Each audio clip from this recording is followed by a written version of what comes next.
What's up guys, Coach Hayden here with Steel Strength Training, and with this video we're going to be talking about the interaction between lifting weights and cardio.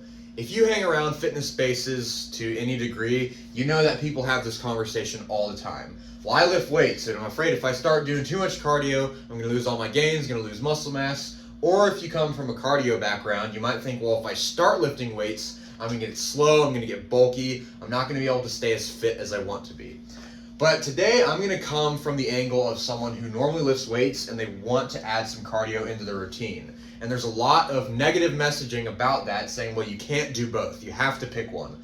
Well, I'm here to dispel that myth and say that you should not feel that you have to pick one. As a matter of fact, you need both. But first, before we talk about the myth-busting side of this, we're going to talk about the way that this conversation usually goes down. With weight training, we think of a few adaptations. We think, well, strength. That happens when you lift weights, is that you can get stronger. You can also build more muscle, so that's hypertrophy. And you can also increase bone density. And for women who are above the age of 65, that's a real consideration. If you are at risk for osteoporosis, lifting weights is a great way to counteract that. On the flip side of this Venn diagram, we have cardio. So with cardio, of course, you can improve your cardiovascular health, your work capacity, just your ability to do more physically demanding tasks, and it can also help with weight loss a little bit. So those are two categories. And then somewhere in the middle, there's this interference or this intersection of both, if you try to incorporate both into your routine. But this category is a little nebulous, and the reason why there's so much ambiguity behind this intersection is because of these three things which I'm going to talk about right now. And the first one is hypocritical gym culture. So something we hear a lot as fitness professionals and those who just exist in the gym space from a lot of folks who aren't familiar is, well, if I start lifting weights, I'm going to hurt my knees, I'm going to hurt my back, it's going to make me physically worse off. And we know from personal experience and just tons of research and education that that's the opposite of what's true. Squatting, deadlifting, overhead pressing, those are some of the best things you can do for your joint health, as well as all these other benefits that I talked about before. Or we hear this sometimes from women who are concerned that when they start lifting weights, they're going to get too bulky, they're going to look too mannish. And we like to say, well, it's not going to happen like that. You're not going to wake up the next day after lifting one time and you're all of a sudden Arnold Schwarzenegger. It takes years and sometimes performance-enhancing drugs to look like Arnold Schwarzenegger. And believe me, there are tons of guys who would love to look like that, and they will spend decades of their life training almost like Arnold Schwarzenegger, but they're not ever going to look like him. So that's something that we talk about a lot. But unfortunately, for those who are in the gym, the hypocrisy goes both ways, to where now people in the gym think, well, if I start running 2 times a week, 15 minutes at a time, all my muscle's going to melt off, I'm going to lose all my gains, and all my strength is going to plummet. Well, that's hypocrisy as well. So we need to talk about how cardio can actually be beneficial for weight training, not deleterious.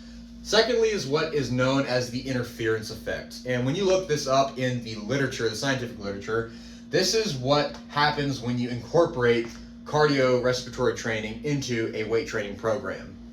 And for the most part, unless you're doing very physically demanding cardio, you're not really going to see a significant amount of changes as far as the interference effect goes. So if you start with moderate efforts of cardio, in addition to all the weight training you're doing, you're not going to see any negative effects from that. Third, we have to talk about goal evaluation. And this kind of plugs into the second point. If you're trying to be a triathlete, or if you're trying to run a marathon, you just run marathons all the time, you do need to consider how lifting weights and your specific goals, not just cardio in general, but your specific goals of running 26.2 miles and doing that on a regular basis, that is going to carve into the resources that we need for improving significantly in strength, hypertrophy, and bone density. But that doesn't mean that you can't do both. I would actually recommend both for that person. But I would also set some expectations that your progress in strength, hypertrophy, and bone density when you lift weights is not going to be as pronounced as someone who isn't trying to train for a marathon. So you need to consider what you're trying to do.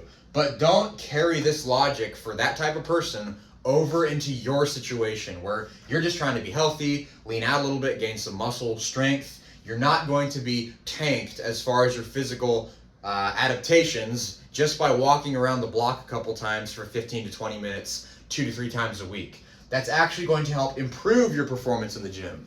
And one of the best examples I can think of is during rest periods. For me personally, when I was very much just into lifting weights and not focusing on my cardiorespiratory fitness, what I noticed is that after a heavy set of squats, deadlifts, I would sometimes need 8 to 10 minutes of rest just to prepare myself for the next set. Now, some of this was just bad programming and just needing of a change, but a lot of it was because I didn't have the cardiorespiratory fitness needed to have that rest period not have to be as long, to where I could have rested 2 to 3 minutes and then I would have been good to go. But my lungs and my cardiorespiratory fitness was the limiting factor. So you don't want that to be true for you. That's pretty much it for this video. I just wanted to talk about this because this is spoken about so much in the world of fitness. And don't believe the lie that you have to pick one. You actually need both. They are so beneficial for performance, but also just longevity and health. So don't believe it, and remember that you can do both, and it can be extremely beneficial for you as a person. Thanks for tuning in. Catch you guys next time.